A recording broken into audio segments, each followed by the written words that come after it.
Agter elke veilige werkplek is daar 'n toegewyde span wat die welstand verseker. Hierdie onbesonge helde werk onvermoeid om skep 'n veilige omgewing. Maar wie is hulle en watter rolle speel hulle om gevare weg te hou?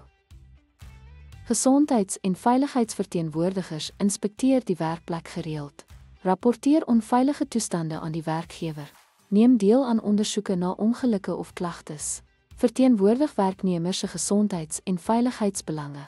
Gesondheids- en veiligheidskomitees bestaan uit verteenwoordigers en werkgewer genomineerdes, vergader gereeld om gesondheids- en veiligheidskwessies te bespreek en aanbevelings daaroor te maak. Monitor die implementering van gesondheids- en veiligheidsmaatreëls.